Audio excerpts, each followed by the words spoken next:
기도합니다. 아멘. 네, 하나님 말씀 보도록 하겠습니다. 사무엘상 4장 1절부터 11절까지의 말씀입니다. 사무엘상 4장 1절부터 11절까지의 말씀. 저와 여러분이 한 절씩 교독하고 마지막 절은 합독하도록 하겠습니다. 사무엘상 4장 1절부터 11절까지 말씀입니다. 구약성경 413페이지에 있습니다. 교독합니다. 이스라엘은 나가서 블레셋 사람들과 싸우려고 에벤에셀 곁에 진치고 블레셋 사람들은 아벡에 진쳤더니 2절 있습니다. 시작.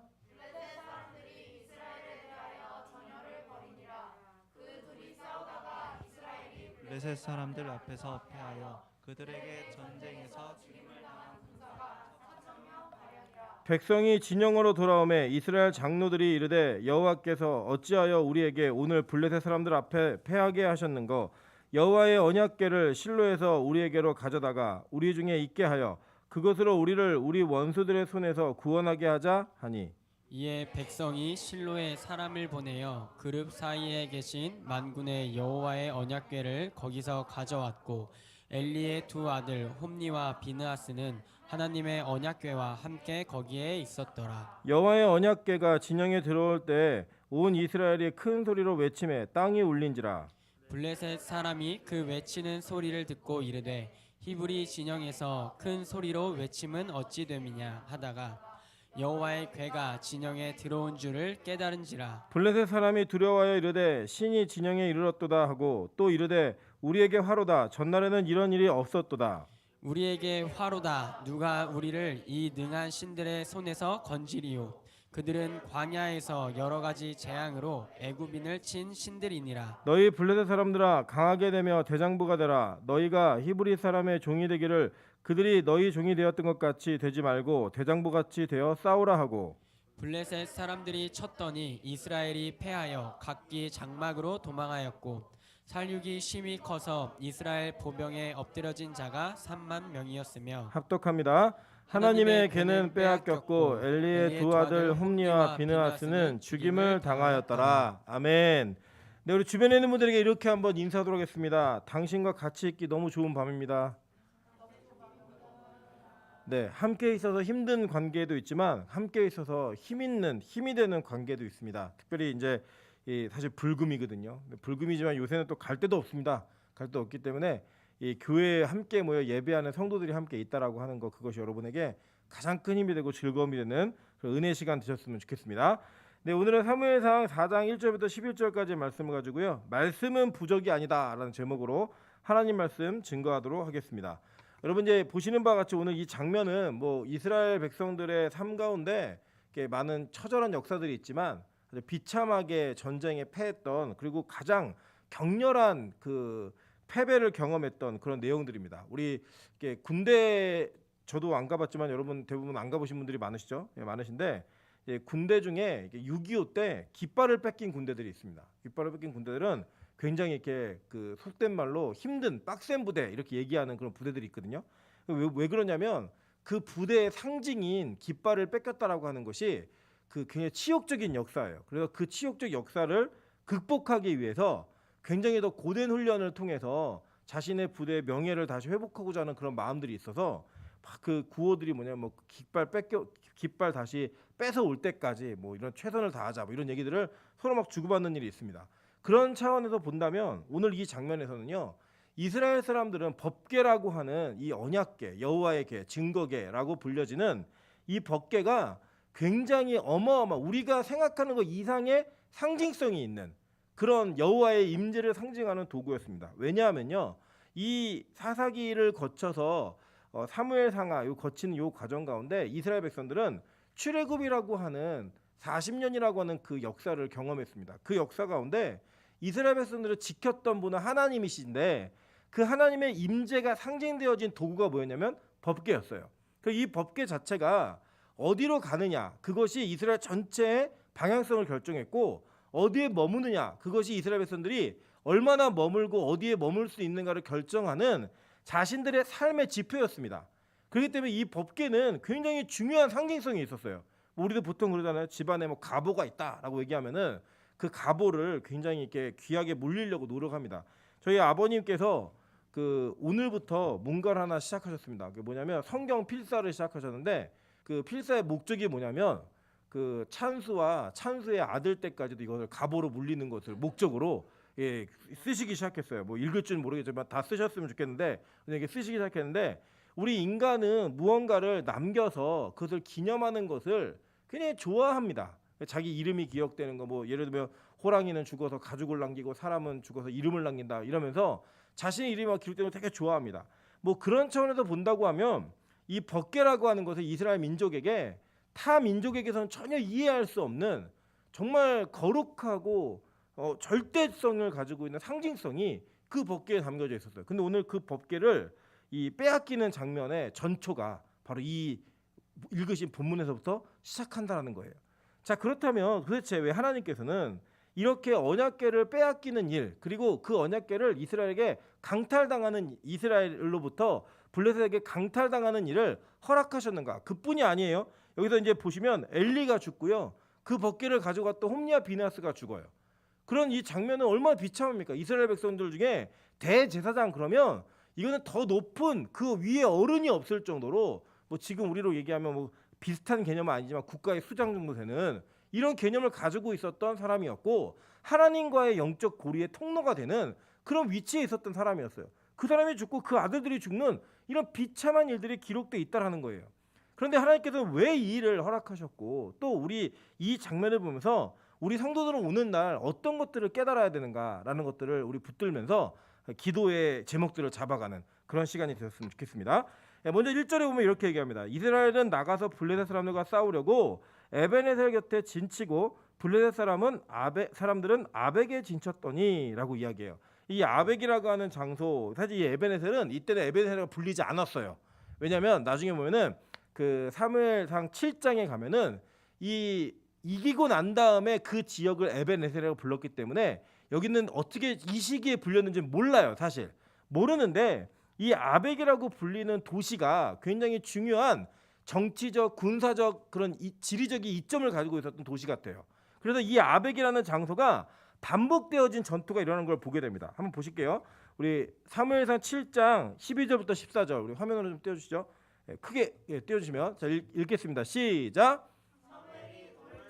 미스바와 센 사이에 세워 이르되 여호와께서 여기까지 우리를 도우셨다 하고 그 이름을 에베네셀이라 아니라 이에 블레셋 사람들이 굴복하여 다시는 이스라엘 지역 안에 들어오지 못하였으며 여호와의 손이 사무엘이 사는 날 동안에 블레셋 사람들을 막으심에 블레셋 사람들이 이스라엘에게서 빼앗았던 성읍이 에그론부터 가드까지 이스라엘에게 회복되니 이스라엘 그 사방 지역을 블레셋 사람들의 손에서 도로 찾았고 또 이스라엘과 아모리 사람 사이에 평화가 있었더라 라고 얘기해요. 자, 그러니까 지금 이 에베네셀이라고 하는 장소에서 또 싸움이 있었죠, 그죠? 이건 이제 7장이니까 이 이후에 싸움이 있었다는 거예요.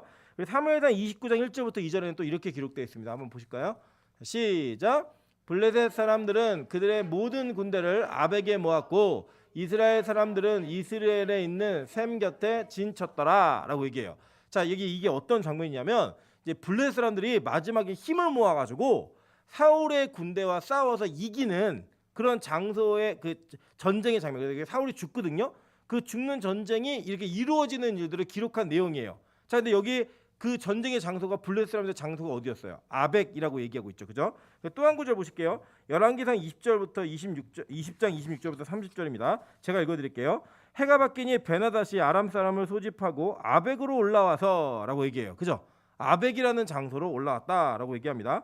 그런 다음에 계속 읽을게요. 이스라엘과 싸우려 하매 이스라엘 자손도 소집되어 군량을 받고 마주 나가서 그들 앞에 진영을 치니 이스라엘 자손은 두 무리의 적은 염소떼와 같고 아람 사람은 그 땅에 가득하였더라. 그때 하나님의 사람이 이스라엘 왕에게 나와 말하여 이르되 여호와의 말씀에 아람 사람이 말하기를 여호와는 산의 신이요 골짜기의 신은 아니라는도다. 그러므로 내가 이 큰 군대를 다 내 손에 넘기리니 너희는 내가 여호와인 줄을 알리라 하셨나이다 하니라. 진영이 서로 대치한 지 7일이라. 일곱째 날에 접전하여 이스라엘 자손이 하루에 아람 보병 10만을 죽임에 그 남은 자는 아벡으로 도망하여 성읍으로 들어갔더니 그 성벽에 남은 자가 2만 7천 명 위에 무너지고 베나닷은 도망하여 성읍에 이르러 골방으로 들어가니라 라고 얘기해요. 자, 그러니까 이 아벡이라는 영화가 계속 나오고 있죠. 그죠? 그러니까 이 아벡은 이 지리적으로 볼 때 굉장히 군사적으로 중요한 위치였던 것 같아요. 자, 그런데 이 아벡이라는 장소가 계속 이스라엘에게 침공을 당하건 뭐 블레셋이 됐건 아람이 됐건 이스라엘과 전쟁을 벌이는 장소에서 그 대적들이 자신의 진영을 진치는 포지션이 되어지는 가장 기본 베이스가 되어지는 그런 역할을 하는 도시였다라고 성경은 말하고 있다는 거예요. 여러분 이게 보면요, 우리 일생을 살면서 우리의 신앙생활 가운데 영적인 전투가 항상 있습니다. 항상 있는데 우리를 대적하는 악한 마귀가 우리의 삶 가운데 항상 대적하는 아벡이라고 하는 장소가 있다라는 거예요. 그게 여러분의 물질이 되었건 뭐 먹는 게 되었건 이성의 문제가 되었건 명예의 문제가 되었건 여러분을 무너뜨리고자 할 때 그 무너뜨림의 장소를 이 아벡이라고 하는 그 장소로부터 시작했던 블레셋처럼 또 아람 군대처럼 이스라엘 대적처럼 악한 마귀는 여러분의 삶 속에서 어떤 문제를 건드리고 어떤 문제를 붙들고 늘어지며 여러분을 괴롭게 할 수 있는지를 정확히 안다라는 거예요. 여러분 이 세상에서 우리가 전쟁을 할 때에도 어느 위치에 가야지만 우리 자신이 유리한 포지션을 차지하는지 우리 다 압니다. 악한 마귀도 마찬가지예요. 우리의 영적인 상태를 어떻게 해야 무너뜨릴 수 있는지, 아, 이 사람은 건강 문제만 걸리면, 아, 이 사람은 먹는 문제만 걸리면, 이 사람은 돈 문제만 걸리면 반드시 넘어지는구나 라고 알면 그것이 여러분의 아벡이 된다라는 거예요. 여러분 이 아벡에 대한 전투를 보면요, 오늘 이 아벡에서 이스라엘이 참패를 합니다. 참패를 해서 벗개까지 빼앗기는 일이 벌어져요. 그럼 이 7장 가면 어떤 일이 벌어졌죠? 아까 사무엘이 그 에벤에셀과 아벡에 있는 그 전투에서부터 누구를 이겨버려요? 블레셋 사람들을 박살낸단 말이에요. 여러분 이 전쟁은요 끊어지지 않고 이스라엘 역사 가운데 아벡이라는 장소가 영적 전투의 장소가 되었던 것처럼 저와 여러분에게 아벡이 있다라는 거예요. 뭐 우리가 그들 공개할 수 있는 문제도 있고 공개할 수 없는 문제도 있지만 여러분에게 그 아벡 같은 장소가 악한 마귀의 진지로 활용되지 않는 그런 영적인 악한 마귀의 견고한 진을 파는 능력이 저와 여러분에게 반드시 있어야 된다는 겁니다. 오늘도 이 밤에 그리고 이 시기에 악한 마귀는 여전히 아벡으로 모여서 여러분의 영혼과 교회를 무너뜨리기 위한 작전회의를 하고 있고요. 그 진영을 굳게 만들고 있다는 거예요. 그래서 여러분 우리가 기도하는 겁니다. 우리가 오늘은 이 전쟁은 졌지만 사무엘이 어떻게 이겼어요? 기도해서 이겼다고요. 기도해서 예배드리면서 이겼단 말이에요. 예배드리면서. 그래서 여러분 이 아벡은 없앨 수 없어요. 아벡은 항상 있어요. 우리에게는 타고난 성품과 기질 속에 우리가 악한 마귀에게 가장 약점이 되어질 만한 요소를 항상 가지고 있습니다. 그게 없으면요, 여러분 그 없는 사람을 뭐라고 부르는지 아세요? 의인이라고 부르는 거예요. 의인. 그게 없는 사람 없다니까요. 다 있어요. 다 있기 때문에 우리의 일생에 예배라고 하는 이 에베네셀, 미스바 이런 기도의 장소가 끊어질 수 없는 거예요. 계속 있어야지만 이 아벡에서의 전투를 반드시 승리로 이끌어낼 수 있다라는 겁니다. 그래서 여러분 뭐 나 왕년에 기도 많이 했어, 옛날에 기도했다고 이런 거요 의미 없어요.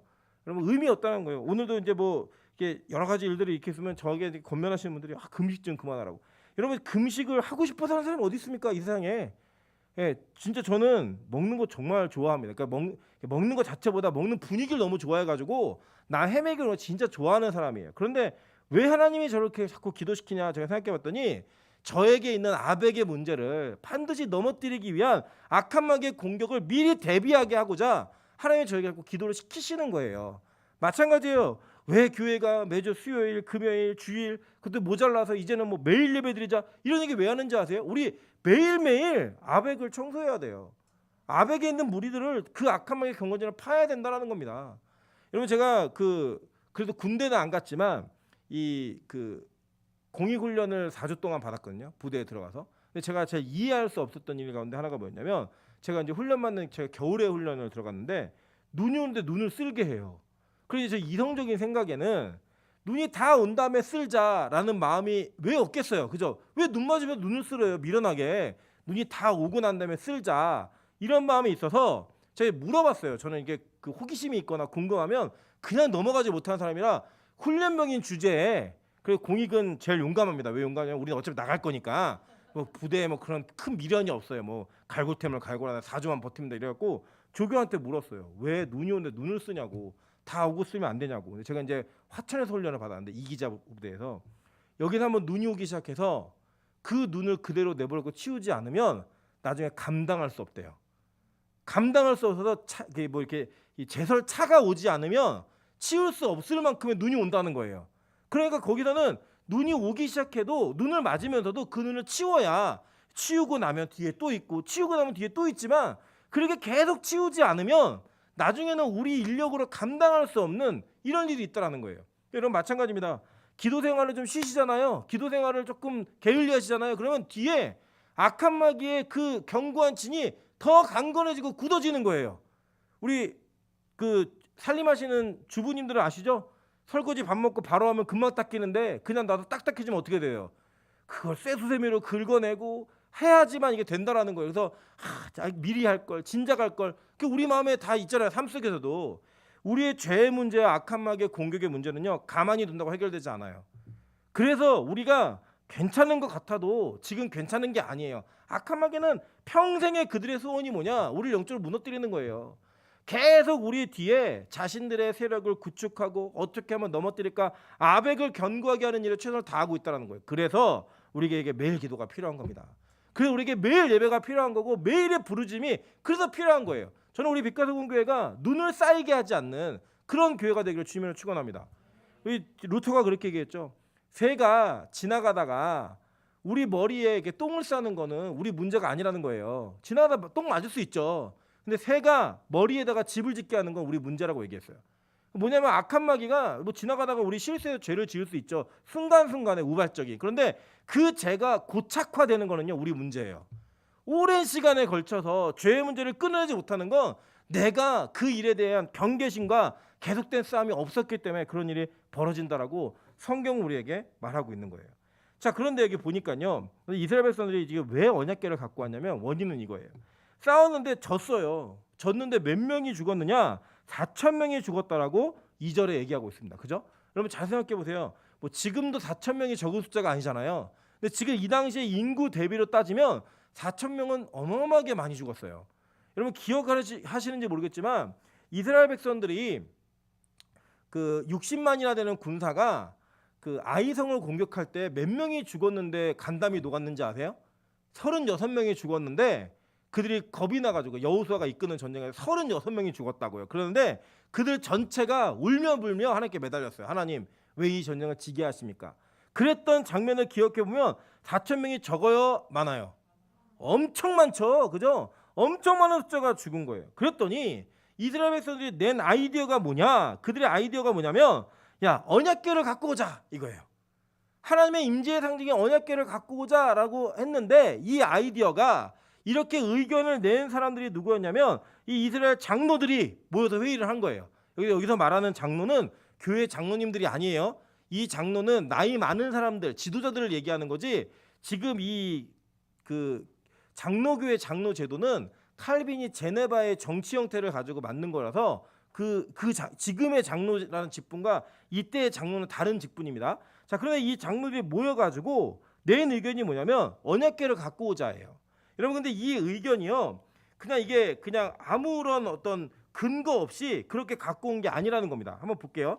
민수기 10장 35절부터 35절부터 한번 보겠습니다.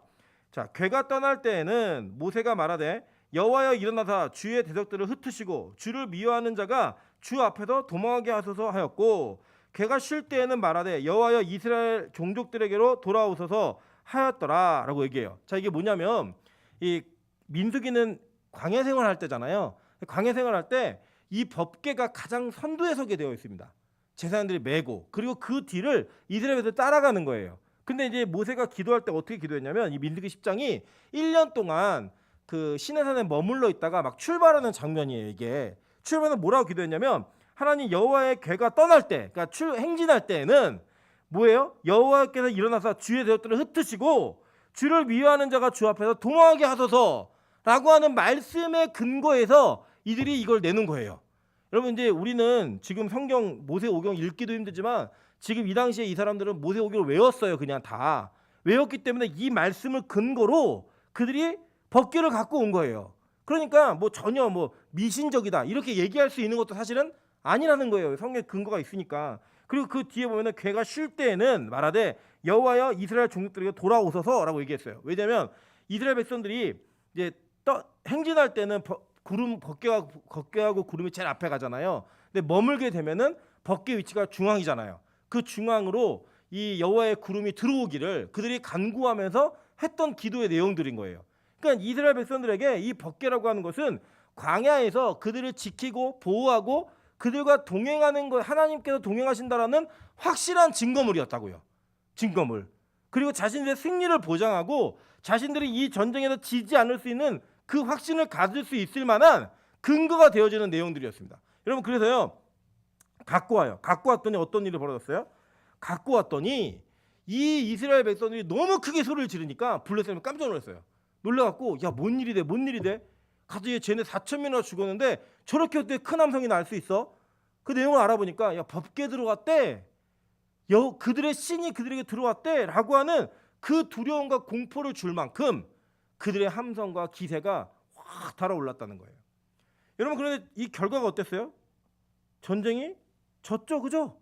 박살났죠. 그리고 어떻게 했어요? 법궤 뺏기고, 그죠? 하나님의 궤는 빼앗겼고 엘리의 두 아들 홈니와 비나스, 그 누구의 이 법궤를 데리고 온 제사장들이에요.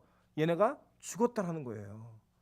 여러분, 이 장면 속에서 우리가 몇 가지를 살펴볼 필요성이 있다는 겁니다. 첫째는 분명히 그들은 말씀의 기초에서 법궤를 갖고 왔다는 거예요. 그런데 왜 하나님이 이 전쟁을 지게 하셨는가? 그리고 이 전쟁의 승패가 이 법궤에 만약에 있다라고 한다면 무조건 이겼어야 돼요. 그죠? 무조건 이겼어야 되는데 이거는 이스라엘 전체 역사 가운데 찾아볼 수 없는 참혹한 패배를 경험했단 말입니다. 이 전쟁이 도대체 왜 그렇게 되었는가 한번 보도록 하겠습니다. 자, 먼저는 이 법궤를 갖고 온 사람이 누구였죠? 홈니와 비느하스였다는 거예요. 자, 이 홈니와 비느하스는 성경에서 아주 명확하게 평가하고 있습니다. 사무엘상 2장 12절부터 17절입니다. 엘리의 아들들은 행실이 나빠 여호와를 알지 못하더라. 그 제사장들이 백성에게 행하는 관습은 이러하니 곧 어떤 사람이 제사를 드리고 그 고기를 삶을 때 제사장의 사환이 손에 3살 갈고리를 가지고 와서 그것으로 냄비에나 소대나 큰 소대나 가마에 찔러 넣어 갈고리에 걸려 나오는 것은 제사장이 자기 것으로 가지되 실로에서 그곳에 온 모든 이스라엘 사람이에게 이같이 할 뿐 아니라 기름을 태우기 전에도 제사장의 사환이 와서 제사를 드리는 사람에게 이르기를 제사장에 구워드릴 고기를 내라. 그가 내게 삶은 고기를 원하지 아니하고 날 것을 원하신다 하다가 그 사람이 이르기를 반드시 먼저 기름을 태운 후에 내 마음에 원하는 대로 가지라면 그가 말하기를 아니라 지금 내게 내라. 그렇지 아니하면 내가 억지로 빼앗으려 하였으니 이렇게 얘기해요. 그러니까 뭐냐면 그 당시에 제사장들이 그 드려지는 우리 그 수예배 때 배우셨죠, 그죠? 이 제사를 드리는 사람이 먹을 수 있는 예배는 뭐였어요? 제사는 찌그레요. 화목제, 그죠? 화목제만 먹을 수 있었죠. 근데 그 어떤 제사를 막론하고 그 제사장들에 가는 몫이 조금씩 있었어요. 뭐가 됐든 간에. 근데 그 유래가 뭐였냐면 그 당시에는 갈고리를 이렇게 삶은 고기, 기름을 제한 고기를 찍어내서 그것만 와야 되는데 여러분 아시죠? 기름이 없는 고기, 그럼 뭐냐면 이게 마블링이 없는 고기예요. 예, 마블링이 잘 된 고기가 이게 지방이 있는 기름이 있는 고기잖아요. 뭐가 더 맛있어요? 마블링 없는 건 퍽퍽살 이렇게 얘기하잖아요. 우리가 보통 그냥 살코기에다 막 질기고. 근데 마블링이 잘 들어간 고기 맛있다 안 맛있다? 맛있어요. 이게 누가 안 거예요? 이 홈리와 비나스가 안 거예요. 그래가지고 그 고기를 내놓으라는 거예요. 근데 이건 뭐냐? 하나님께 드려지는 기름을 제거하기 전에 그 고기, 제물로 드려지는 고기가 하나님께 드려지기 전에 내가 먼저 취하겠다예요. 그래서 그걸 갖고 가면 안 된다라고 얘기하면 너 억지로 뺏는다? 내놔? 이거였어요. 그래서 이제 어쩔 수 없이 가져간 거예요. 그런데 이거의 결론을 성경은 첫 번째로 뭐라 얘기했냐면 엘리의 아들들의 행실이 나빠서 여호와를 알지 못했다라고 얘기했어요. 그죠? 마지막 이제 마지막 이제 2장 17절에 보면 뭐라고 했냐면 이 소년들의 죄가 여호와 앞에 심히 크면 그들이 여호와의 제사를 멸시함이었더라라고 얘기해요. 멸시함이었더라. 그러니까 이 홈리와 비느하스는 이스라엘 백성들 가운데 가장 예배를 잘 드려야 되는 사람이에요. 가장 예배에 정통하고 그 예배에 대한 정확한 분별력이 있어야 되는 그 사람이 하나님을 알지 못했다라고 얘기하고, 그리고 또 한 가지는 뭐냐면 여호와의 제사를 멸시했다라고 얘기하는 거예요. 여러분, 이러한 장면과 이러한 사건이 지금 이 성경의 시대 속에만 있는 게 아닙니다. 실제로 우리가 살고 있는 이 시대 가운데도 이런 일이 있다라는 거예요. 그게 무슨 일이냐? 가장 예배를 잘 드려야 되는 목사가, 사역자들이 예배에 소홀한 사역자가 얼마나 많은지 알지 못해요. 실제로요, 제가 부교육자 생활도 해봤고 여러 가지 해봤지만 제가 이제 저 방송실에 들어가는 사람들에 대한 기도를 진짜 많이 합니다. 이유가 뭐냐면 그곳에 있는 사람들은 예배에 집중하기가 진짜 쉽지가 않아요. 그런데 거기가 누구의 전용 좌석이 되었냐? 교육자들의 전용 좌석이 되어버렸어요. 그래가지고 교육자들이 예배를 드리지 않고 그곳에서 온갖 잡담과 온갖 다른 생각과 집중하지 못하는 그런 모습들을 그냥 습관으로 가지고 있어요. 습관으로. 놀라운 사실이 뭔지 아십니까? 가장 은혜를 못 받는 사람이 누구냐? 부교육자들이에요. 그래서 제가 그랬어요. 아까도 모든 청년들하고 얘기하다가 제일 괴롭고 힘든 일이 뭔지 아니? 부교육자가 자신의 교회에서 은혜를 못 받는 거. 그 제일 괴로운 거예요. 직업적으로 평생 예배를 드리며 살아야 되는 사람인데 그 예배의 은혜를 못 받는다? 제일 괴롭고 제일 힘든 사람인 거예요. 하나님을 알지 못하는 거예요, 그게. 그래서 저는요, 제가 정말 기도 많이 하고 있습니다. 어떤 기도냐? 하나님, 제가 이 빛가서 공교회를 섬기는 동안에 예배 가운데 제가 가장 많이 은혜 받는 사람 되게 도와주십시오. 그 여러분, 저를 보면 좀 신나 보이지 않으세요? 막 예배를 드릴 때 제가 제일 신나요. 여러분은 괴로우실지 모르겠죠. 저는 어쨌든 신나요. 막 즐겁고 좋아요. 근데 여러분 그거를요, 기뻐해 주세요. 지만 좋네 이게 아니라, 야, 우리 목사님이 저게 사라지면 끝나는 거구나, 목회 인생이. 우리 교회 망하는 거구나. 마찬가지예요. 제가 왜 여기 악기 섬기고 그 강남 선생님들 위해서 그렇게 모여서 기도하게 만들고 왜 그렇게 하고 싶은 일도 못하게 하고 그런지 아십니까? 여러분, 뭐 기능적으로 생각하면요, 여기 앉아서 우리 섬기는 봉사하는 지체들이요, 다 어디다 내놔도 부끄럽지 않은, 거짓말을 좀 했습니다. 어디다 내놔도 부끄러운 자들이지만 기능적으로는 어디다 내놔도 빠지지 않는 기능들이 있어요. 아시잖아요. 뭐 우리 뭐 스타킹에 나온 명수 형제 있죠, 그죠? 뭐 악기는 뭐 다 다룰 줄 아는 뭐 우리 민정 자매 있죠, 뭐 그죠? 그리고 여기 아까 유빈이가 그러더라고요. 여기 지연이가 앉아 있으니까 이제 세대 교체가 이루어졌대요. 민정이를 몰아내고자 하는 막 그런 마음이 있더라고요. 너 이제 나가라, 뭐 이런 어린 사람들끼리 해보겠다, 뭐 이런 마음이 있더라고요. 자기 오빠라고. 뭐 준비가 돼 있는 사람들이 되게 많잖아요. 많은데도 불구하고요, 제가 항상 신경 쓰고 염려하는 게 뭔지 아십니까? 여기 있는 사람들이 기능적으로 일을 하지만 하나님을 모르는, 그 진짜 정말 거짓말 아니고요, 대형 교회에 돈 받고 세션하는 사람들이요, 딱 자기들의 역할 끝나면 나가요. 나갔다가 예배 끝날 시간 딱 되면요, 딱 들어와가지고 예배 끝나는 차면 반주해요. 그것도 성도라고 붙들고 돈 주고 있는 교회들 세고 셌습니다. 저는 절대 그렇게 하지 않을 거예요. 절대 그렇게 하지 않고 진짜 우리 교회 음악에 목숨을 걸었다, 나 생업 안 하고 나 이것만 먹고 살아, 그러면 책임져 줍니다. 그러나 그게 아니라 정말 여기 섬기는 것은 우리가 예배를 열심히 드리는 그런 모습으로 섬겨야 돼요. 근데 그걸 모른다? 가장 예배를 잘 섬기고 있는데 거기서 은혜를 못 받고 있다? 하나님 모르는 불량자들이에요. 여기 원어 성경에 보면 그들은 벨리알, 마귀 새끼라고 얘기합니다. 마귀 새끼. 마귀 새끼들이에요, 마귀 새끼들.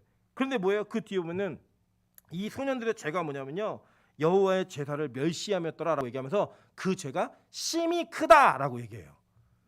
우리는 어떤 죄가 크다고 생각하냐면 뭐 야동 보고, 그죠? 막 음란한 짓 하고 뭐 훔치고 이런 거 우리는 큰 죄라고 생각하시잖아요. 그거는 윤리 도덕적 차원에서 선악과를 따먹은 인간들이 만들어 놓은 죄의 개념이고요. 제일 큰 죄가 뭔지 아십니까? 여호와의 제사를 멸시하는 거예요. 여호와의 제사를 멸시하는 거예요. 멸시하는 거. 그 멸시하는 자들의 직업이 뭐냐? 제사장들이었어요. 그것도 제사장이라고 이스라엘 장로들이 그 제사장이 메고 온 법궤가 자신들을 승리로 이끌 거라는 확신을 가지고 함성을 지르고 앉아 있는 거예요. 여러분, 그게 지금 이 시대의 모습 아니에요? 이 시대의 교회의 모습이고 저 여러분의 모습 같지 않으십니까? 예배 때 은혜 못 받는 사역자들이 있고, 기도 안 하는 장로님들, 기도 안 하는 권사님들, 이런 교회가 그냥 숫자 늘리고 숫자 맞추는데 노력하고 있고, 뭐 청년들 기도 안 하고 뭐 그냥 와서 교회에 앉아서 봉사만 해도 돈 몇십만 원씩 줘가면서 그것이 자신들의 알바인 것처럼 살아가고 있는 그런 시대 속에서 우리 빛가서 공교회가 진짜 예배가 뭔지, 예배가 섬기는 자들의 모습이 무엇인지 그냥 보여줬으면 좋겠습니다. 여러분, 진짜 제가 우리 부교육자들 자랑하면요, 여러분 진짜 복된 교회 있으신 거예요. 부교육자들이 막 열흘씩 일주일씩 금식하는 교회 없습니다. 저는 더 나아가서 우리 20일씩 금식하는 교회 됐으면 좋겠습니다. 부교육자들만. 예. 담임 목사는 많이 했으니까. 예. 와, 우리 교회 부교육자들은 뭐 40일 금식 거뜬히 해, 뭐 이런 교회. 여러분, 이게 쉬운 일이 아니에요. 쉬운 일이. 예배 여러분 요새 파트 사역자들한테요 수요일 날 나오라고 뭐 그러면요 되게 불만스러운 얼굴이 막 가득합니다. 제가 전해 들은 이야기인데 어떤 교회에서 중등부 아이가 가출을 한 거예요. 가출을 했는데 이제 가출하니까 이제 교회가 막 시끄러울 거 아니에요. 시끄러우니까 이제 교육자한테 전화가 간 거예요. 누구누가 지금 가출해서 집에 안 들어오고 있습니다. 그랬더니 교육자가 자기는 주일만 일하는 파트 사역자니까 얘기하지 말라고. 그게 실제 있는 일이에요. 실제 있는 일. 우리 교회 사역자들은 참 대단하죠, 그죠? 월요일 날 와서 기도하죠. 이제 매일 예배 드리면은 뭐 자기 뭐 파트라고 안 오겠어요? 와갖고 화요일, 목요일, 뭐 금요일 뭐 불쌍하죠? 예, 잘해주세요. 뭐 챙겨주고 뭐 우리 아직 저기 누구야 그 노대현 전사님은 이제 11일 금식했어요. 이제 앞으로 29일이 남았어요. 40일을 올해 안에 채워야 되는데 그거 뭐 다 해야 되잖아요. 그런 사역자가 어디 있어요? 저는 되게 자랑스럽습니다. 하나님이 어떻게 이런 사람들만 골라 오셨는지 빼오셨는지 너무너무 감사해요. 앞으로 더 큰 금식의 은혜가 있기를 정말 간절히 제가 바라면서 담임 목사에게는 이제 끝난 그런 은혜가 이어가기를 소망합니다. 마찬가지예요. 저는 이랬으면 좋겠어요. 야, 우리 교회 장로님 같은 분들 없어. 우리 교회 권사님 같은 분들 없어. 라고 말할 수 있는 그런 간증의 그리고 그 실제적 증거의 역사가 이 교회 안에 풍성했으면 좋겠어요. 진짜로. 그래서 정말 하나님을 알고 예배하는 자들, 예배가 그 어떤 가치보다도 소중한. 그래서 오늘도 제가 맨날 말하려다 잊어버렸는데 딱 우리 준비기도 끝나잖아요. 그리고 예배 섬기는 사람들은 막 잡담하고 하자고 그거 다 하지 마요. 갔다 와요. 다 갔다 와서 딱 50분 기도하고 나면 자리에 앉아서 예배를 섬기는 태도를 자신들의 마음부터 준비하세요. 그때부터 기도하고 딴 일 보는 게 아니라 다 일 보고 그때 기도하고 예배 집중하는 거예요. 마찬가지입니다. 우리 예배지에 들어온 분들 교제하고 다 좋습니다. 근데 예배가 시작되는 딱 10분이 되면 오로지 하나님과의 관계만 집중할 수 있는 그런 모습으로 우리가 예배를 준비해야 된다는 거예요. 그렇게 준비되어지지 않는 예배 가운데 예배자가 하나님의 것들을 갖고 온 거예요. 갖고. 여러분 그들의 행실을 계속 볼까요? 우리 사무엘상 2장 22절부터 25절 보면 이렇게 얘기합니다. 엘리가 매우 늙었더니 그의 아들들이 온 이스라엘에게 행한 모든 일과 회막의 문에서 수종드는 여인들과 동침하였음을 듣고 그들에게 이르되 너희가 어찌하여 이런 일을 하느냐 내가 너희의 악행을 이 모든 백성에게 듣노라 내 아들들아 그리하지 말라 내게 들리는 소문이 좋지 아니하니라 라고 얘기해요. 여러분 이제 제가 요새 그 금쪽 같은 내 새끼라는 프로그램을 저희 아내하고 매일 한 편씩을 봅니다. 더 보면 안 된다. 한 편씩만 꼭 보자. 한 편씩 꼭 보는데 제가 되게 많이 그 마음이 바뀌었어요. 그러니까 제가 이전에는 찬수에게 어떤 문제가 있으면 그 행동을 고치기 위해서 제가 되게 화도 많이 내고 좀 이렇게 엄격한 그런 아빠였던 것 같아요. 그래서 저희 할머니가 물어봤대요. 야, 아빠가 화를 많이 내, 엄마가 화를 많이 내 그랬더니 엄마는 화를 안 내는데 아빠 맨날 화를 낸다고.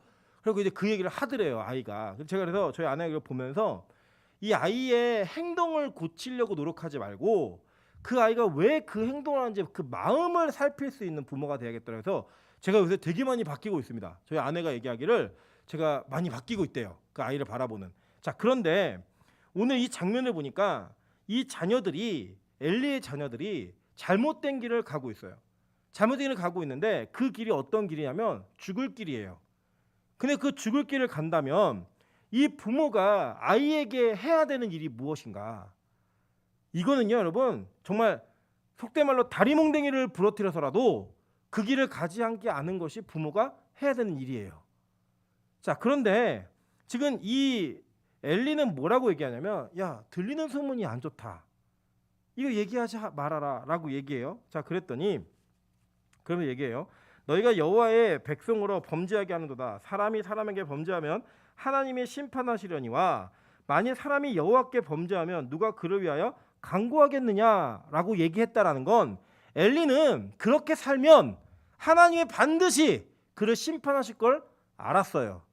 그죠? 그런데 그냥 내버려 둔 거예요.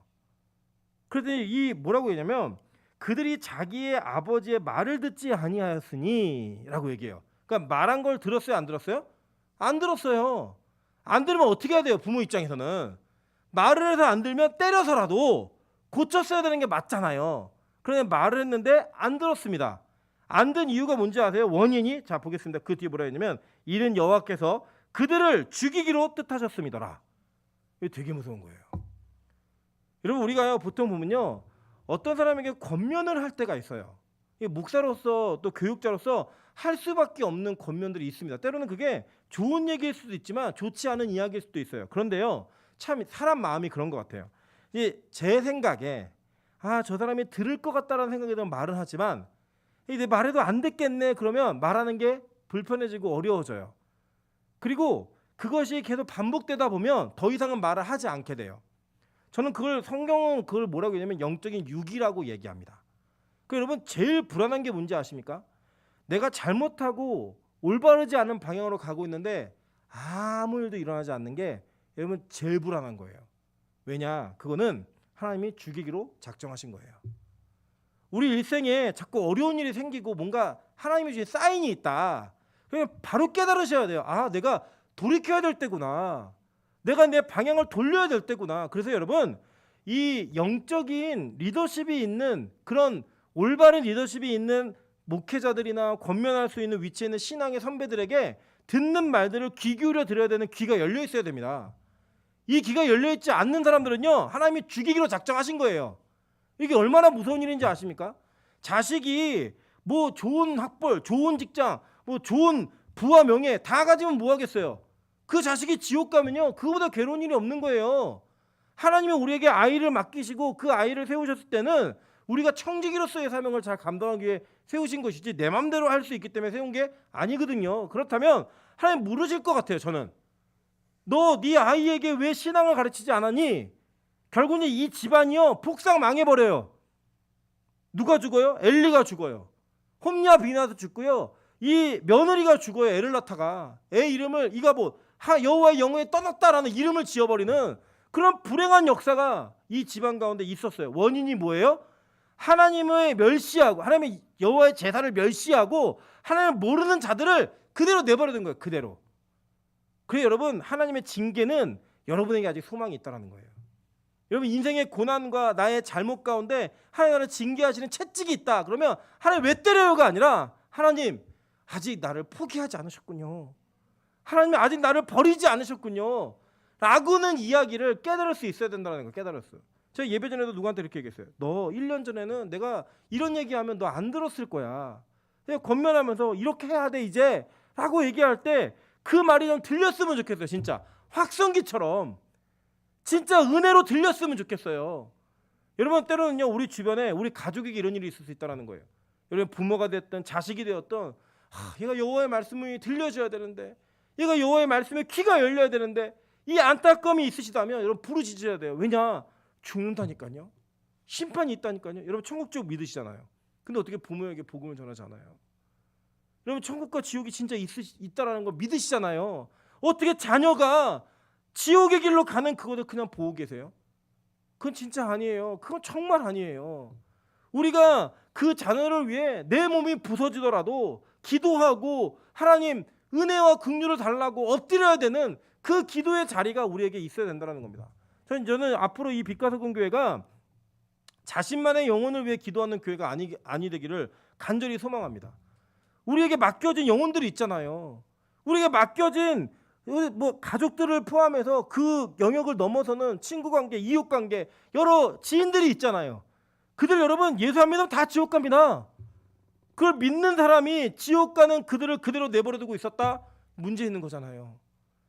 저는 그들에게 복음을 전하는 데 있어서 주저하지 않는 은혜가 있기를 여러분 간절함에 있기를 주님으로 축원합니다.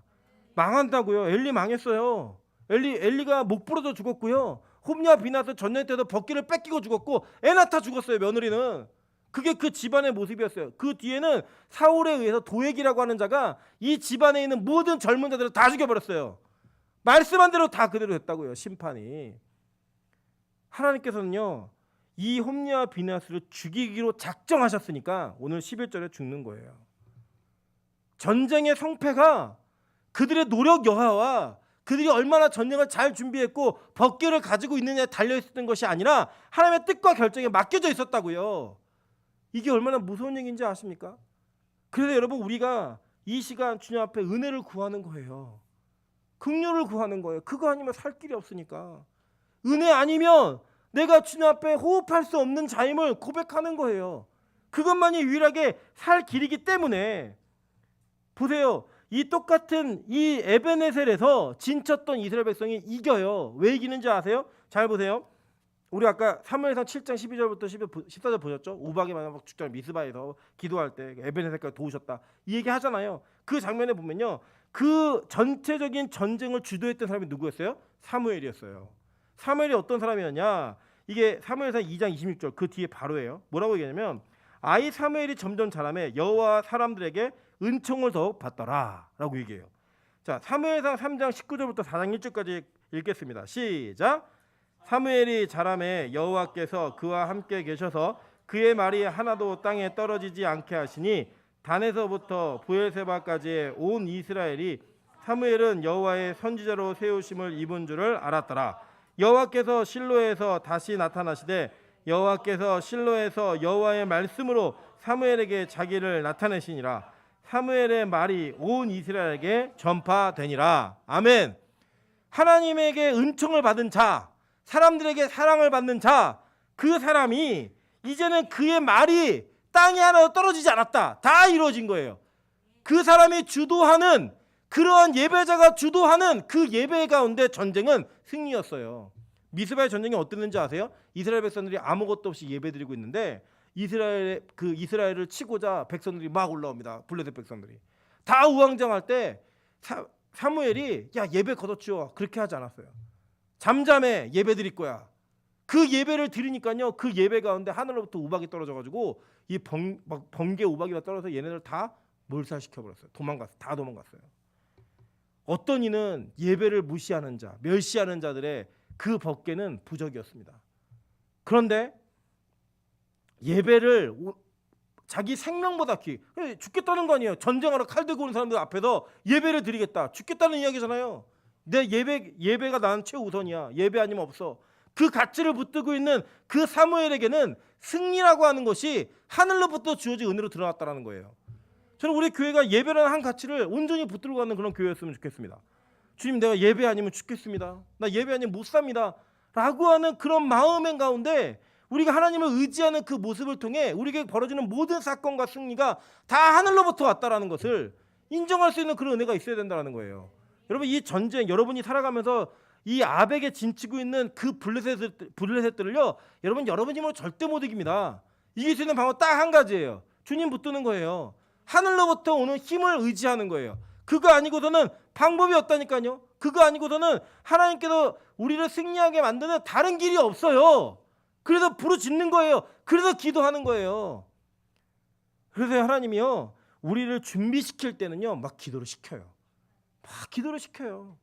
요새 제가 참 감사합니다. 왜 감사하냐면 제가 진짜 대한민국에서 가장 결혼을 잘한 것 같아요.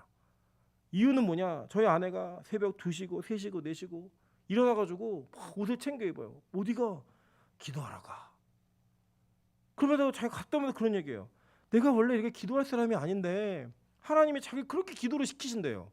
그 무슨 기도를 해? 그랬더니 어제는 갔는데 하늘문에 아무도 없고 자기만 기도하러 왔더래요.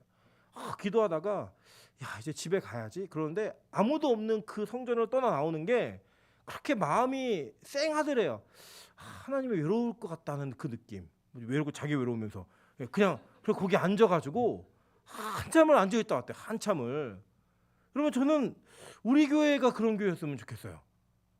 우리 교회 이 예배당에 기도 소리가 끊이지 않는 그 기도 소리가 멈추지 않는. 그래서 제가 그런 대화를 나누면서 빨리 우리가 예배를 매일 예배 시작해야겠다라는 마음을 제가 지금 품고 기도하기 시작했습니다.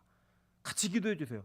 매일매일 그냥 이 교회에 불이 꺼지지 않고 예배 등불이 꺼지지 않는 그런 교회였으면 좋겠다라는 그런 마음이 제 안에 들었어요. 제가 이 얘기를 미리 이렇게 드리는 거는 같이 먼저 기도해서 마음을 모으기 원하고 미리 얘기 안 하는 사람 우는 사람들이 몇 명 있어가지고 미리 먼저 말씀을 드리는 거예요. 같이 기도하면서 준비해서 우리가 마음의 준비를 좀 하고 기도의 자리가 예배가 딱 터졌을 때 그리고 기도하는 자로 좀 나아가자라는 은혜가 있도록. 여러분 하나님께서는요. 하나님의 복을 허락하실 사람들에게는 반드시 무언가를 요구하세요. 그게 기도가 되었든 뭐 예배가 되었든 물질이 되었든 하나님이 뭔가를 주실 사람들에게는 요구하시는 게 있다라는 거예요. 그래서 하나님이 요구하실 때는 야, 뭘 주시려고 이러지? 뭘 주시려고 이러지? 그런 기대감을 갖고 기도의 자리에 나와야 된다는 거예요. 그 기도의 자리에. 저는요 그런 불안함이 있어요. 나 없을 때 부흥이 일어나면 어떡하지? 그 저는 예배 빠지는 게 좀 두려워요. 나 없을 때 하나님 막 은혜가 임해가지고 막 이러면 어떡하지? 막 그런 불안함이 있어요.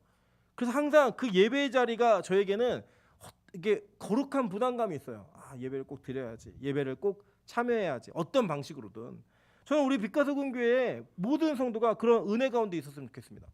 일주일에 한 번 땜빵하는 그런 예배 말고요. 진짜 예배가 너무 사모되고 하나님 나에게 기대하시고 나를 사용하시고 나를 이끄실 그 하나님의 은혜가 있는 곳에 내가 반드시 있겠습니다 라고 하는 그 은혜를 통해서 오는 게 뭔지 아세요? 승리예요. 승리. 여러분 그래도 이 전쟁의 성패는 정해져 있었어요. 덕계가 있고 없고의 문제가 아니었다고요. 제가 이 한국교회에 만연돼 있는 것 중에 하나가 뭐냐면 매일 새해가 되면 뭐 말씀 카드, 말씀 뽑기 이런 거 많이 하시잖아요. 여러분 그걸 뽑고 나서 그 말씀이 여러분의 것이 되고 여러분의 삶에 분명한 응답이 되기까지 얼마나 많은 몸부림이 필요한지 아십니까?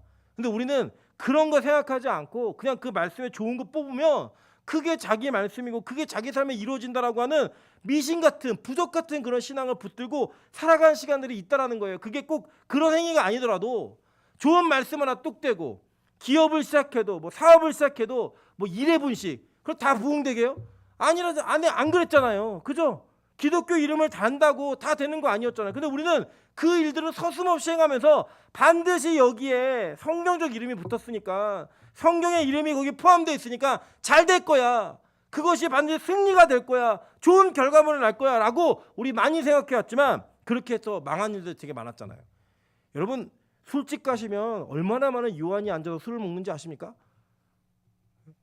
도박장에 가면 얼마나 많은 사무엘이 있는지 아세요? 그 이름을 지을 때 뭐라고 왜 지었겠어요? 그렇게 그 이름을 지으면 그렇게 살 줄 알고 살 것 같아서. 그러나 그게 아니었다고요. 하나님의 은혜가 있느냐 없느냐 그것을 통해 모든 것이 이미 결정돼 있는 거예요. 벗게 갖고 온다고 이기는 게 아니라고요. 기독교란 이름을 붙였기 때문에 승리하는 게 아니라고요. 성경은 우리에게 그걸 분명히 가르치고 있다는 거예요. 그럼 뭐냐? 하나님의 은혜가 있어야 되는 거예요. 은혜가. 그 긍휼이 있어야 되는 거예요. 그게 없으면 끝입니다. 그게 없으면 끝난 거예요. 여러분 잘 보세요. 창세기 6장 8절에 이렇게 얘기합니다. 그러나 노아는 여호와께 은혜를 입었더라. 하나님의 세상을 멸절시키기로 작정하셨어요. 120년 후에 다 죽일 거야 라고 얘기하신 그 심판의 선언 뒤에 바로 따라 나온 말이 뭔지 아세요? 그러나 노아는 여호와께 은혜를 입었더라. 저는 우리 빛가서 공교가 그런 교회 됐으면 좋겠습니다. 제가 제 짧은 소견에 예측하기로는 앞으로 한국교회 더 어려워질 겁니다. 많은 어려움과 고난의 일들이 훨씬 더 많을 겁니다. 그런데 그 가운데 빛가서 공교회는 은혜를 입었더라 라는 그 문장과 성경 구절이 이루어졌으면 좋겠어요. 우리의 힘과 능력이 아니라 주님 주시는 은혜 때문에, 다른 거 아니고 은혜 때문에 그 은혜가 일하는 교회가 되었으면 좋겠습니다. 여러분 주변에 지금 이 안타까움이 있는 분들이 있으시잖아요. 부모이든 자녀이든 간에 내가 거룩한 이름으로 거룩한 직분으로 붙여있는 그 사람들, 우리 가족들 가운데 내가 봐도 망할 짓을 하고 있고 홈리와 비나스 같은 사람들이 있잖아요. 우리 이제부터 기도하셔야 돼요. 하나님 그들에게 은혜를 주십시오. 그들에게 은혜를 덧입히십시오. 우리 주변에 있잖아요. 좋은 아빠이고 좋은 엄마이고 좋은 아들 좋은 딸인데 아직 예수를 모르는, 아직 하나님을 모르는 그런 사람들이 있잖아요. 망한다니까요. 기도하셔야 돼요. 하나님 제발 그들에게 은혜를 주십시오. 은혜를 주십시오. 그래서 부적처럼 내가 붙든 몇 가지 말씀이 이루어진다라는 헛된 꿈 버리고 하나님 이제 정말 예배자로 하나님을 아는 자로 세워져감에 따라 그 사람에게 그 가문에 우리 가문에 복이 있는 은혜가 있게 좀 도와달라고 기도하셔야 돼요. 여러분에게 주신 가장 큰 은혜가 뭔지 아십니까? 여러분에게 주신 가장 큰 은혜는요, 하나님께서 저와 여러분 같은 죄인을 은혜로 부르셨다라는 거예요. 저와 여러분 같은 죄의 노예를 하나님의 은혜로 부르셨다라는 거예요. 출애굽기에서는 이스라엘 백성들이 건진받는 그 은혜 가운데 하나님이 그들을 어떻게 만드셨나를 정확히 얘기합니다. 출애굽기 11장 1절부터 3절입니다. 여호와께서 모세에게 이르시기를 내가 이제 한 가지 재앙을 바로와 애굽에 내린 후에야 그가 너희를 여기서 내보내리라.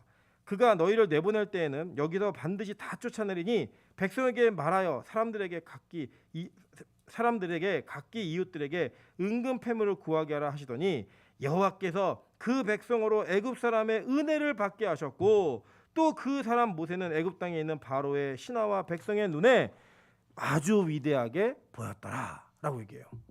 그죠? 이게 뭐예요? 하나님이 일하신 거예요. 은혜로. 이스라엘 백성들이 여러분 출애굽할 사람들이 아니잖아요. 출애굽을 당했어요. 그죠? 그 당하는 가운데 은혜를 있게 하셨고 하나님이 모세를 바로와 그 신하들 앞에 아주 위대하게 보이게 하셨더라라고 얘기하고 있는 거예요. 그게 저는 우리 빛가서공교회에 주시는 하나님의 은혜기를 간절히 소망합니다. 여러분 이미 저와 여러분은 그 은혜를 지금 눈앞에서 보고 있는 사람들이에요. 그 은혜를요. 왠지 아십니까? 로마서 3장 23절부터 26절에 이렇게 얘기합니다. 모든 사람이 죄를 범하였으며 하나님의 영광에 이르지 못하더니 그리스도 예수 안에 있는 속량으로 말미암아 하나님의 은혜로 값없이 의롭다 하심을 얻은 자 되었느니라. 이 예수를 하나님이 그의 피로써 믿음으로 말미암는 화목제물로 세우셨으니 이는 하나님께서 길이 참으시는 중에 전에 지은 죄를 간과하심으로 자기의 의로우심을 나타내려 하심이니 곧 이때 자기의 의로우심을 나타내사 자기도 의로우시며 또한 예수 믿는 자를 의롭다 하려 하심이라. 그런즉 자랑할 때가 어디냐 있을 수 없느니라. 무슨 법으로냐 행위로냐 아니라 오직 믿음의 법으로느니라. 그러므로 사람이 의롭다 하심을 얻는 것은 율법의 행위에 있지 않고 믿음으로 되는 줄 우리가 인정하노라. 아멘. 여러분 우리가 더 나은 자이기 때문에 이곳에 앉아 있는 게 아니라는 겁니다. 우리가 여기 앉아 있는 것도 은혜로 된 거예요. 은혜로. 우리가 뭐 붙든 말씀 이런 것 때문에 된 게 아니라 그 말씀을 붙들게 하시는 것조차도 하나님이 하셨다라는 거예요. 그 여러분 이제 그 은혜에 감사하는 감격을 넘어서서 우리 주변에 안타까운 영적인 아직 어두운 눈이 있고 열리지 않는 귀가 있는 분도 있잖아요. 하나님 그들에게 은혜를 주십시오. 그들에게 은혜를 주십시오. 그래서 우리가 그 벗개 같은 부적 같은 거 붙들고 앉아 있는 그런 모습이 아니라 하나님 진짜 하나님께 예배하는 자로 승리하는 교회 될 수 있게 도와주시고 하나님을 아는 자로서 그 승리를 맛보는 그런 교회 될 수 있게 해달라고 기도하시는 오늘 밤 되시기를 주님의 이름으로 축원합니다.